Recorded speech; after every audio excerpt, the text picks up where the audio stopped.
বন্ধুরা সবাই কেমন আছো? সূর্যোদয় ব্লগে আসার জন্য অসংখ্য ধন্যবাদ। তো বন্ধুরা আজকের থেকে 30 দিনের চ্যালেঞ্জ নিচ্ছি।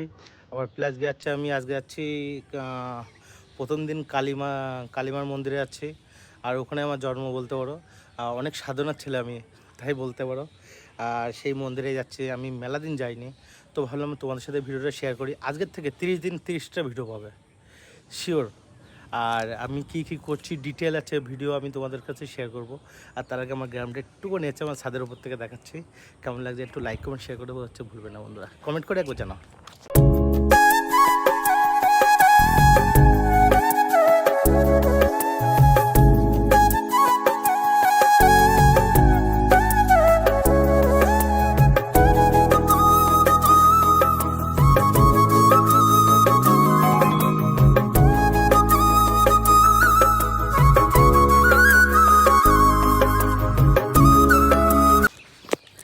বন্ধুরা এবার তাহলে যাওয়া যাক। তাহলে এখানে দাঁড়িয়ে আছে, আর বেশি টাইম লস করে লাভ নেই।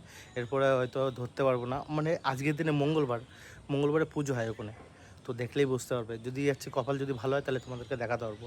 আমি একটু লেট করেছি মার জন্য, মা আছে এখনও রেডি হয়নি। মা এখন যাবে কি যাবে না জানি না, বাট জায়গায় কথা বলবো। আর নিচে এখন ভিডিও করবো না, যত ভিডিও করবো তত আমার মেমোরি ফুল হবে। আর ফুল হলে আইফোনে ফুল হলে এক্সট্রা মেমোরি রাখা যায় না, এটা তোমরা ভালো করে জানো। তার জন্য বেশি ভিডিও করবো না এখন। আর অনেক আমার মেয়েকে নিয়ে চলে আসলাম, মা তো বললো আসবো না কোনো কারণে হচ্ছে, বললো ঠিক আছে। আমি বললাম ঠিক আছে, মেয়েকে নিয়ে আমি বেরিয়ে পড়লাম। মায়ের জন্য সন্দেশ আর ধূপকাঠি নিয়ে হচ্ছে বেরিয়ে পড়লাম। তো এখান থেকে বন্ধুরা আমি একটু বলি, এটা জাগ্রত মন্দির। আর এই শ্মশান কালী মা সত্যি আছে বলে বোঝাতে পারবো না। আমি ওনার জন্য আমি আজ এই পৃথিবীর মুখ দেখতে পাচ্ছি, তার জন্য আমি এখানে হচ্ছে আসি। আর এখানে আসলে আমি খুবই শান্তি পাই, আমি আলাদাই শান্তি পাই, এটা আমি বলে বোঝাতে পারবো না বন্ধুরা। এরই মধ্যে চলে আসলাম আচ্ছা মেয়েকে নিয়ে যাচ্ছে মন্দিরের ভিতরে। এবার ঝাড়ানো চালু করেছে, দেখতেই পাচ্ছ মেয়েকে ঝাড়ালো। তারপরে দেখো যাচ্ছে কিছু মানুষ বসে আছে এখানে। প্রত্যেক মঙ্গলবার এখানে পুজো হয়। প্রত্যেক মঙ্গলবার আমি দেখো শেষ টাইম এসেছি, ওর জন্য আচ্ছা আমি কাউকে দেখতে পাচ্ছি না, এখানে 4-5 জনই দেখতে পাচ্ছি। নাই তো ভাই আছে এখানে অনেক জোর জমট হয়, সেটা ধারণার বাইরে।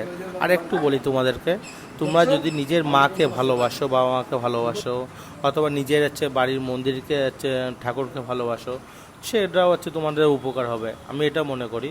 আর তোমরা একটু বিশ্বাস করে বাড়ির নিজের হচ্ছে যে কালী মা থাক, লক্ষ্মী মা থাক, সরস্বতী কেউ বি থাক, তাকে মন থেকে ভালোবাসো, সেও তোমাকে উপকার করবে। দেখো যে যাকে ভালোবাসবে সে তোমাকে ভালোবাসবে, এটা তো স্বাস্থ্যের কথা না। এবার তুমি বলতে পারো ভাই তুমি এখানে এসছো কেন, ফাট বকছো কেন? তাহলে দেখো আমি এখানে এসেছি আমার ছোটোবেলার থেকে, আমি যখন হইনি তার আগে মা এখানে এসে শ্মশান পরে স্নান করার পরে, আর এই মার কাছে মানুষ করার পরে তারপরে আমি হয়েছি। সত্যি কথা বলতে যেটাই সত্যি কথা সেটাই বললাম তোমাদের সাথে। আর সবথেকে বড় কথা এখানে বলতে, এখানে আসার পরে কতটা দেখো কতটা মাথা গরম ছিল, তারপর এখানে আসার পর অনেক ঠান্ডা লাগছে। মানে এখানে আসার পর আমার খুব ভালো লাগে সত্যি।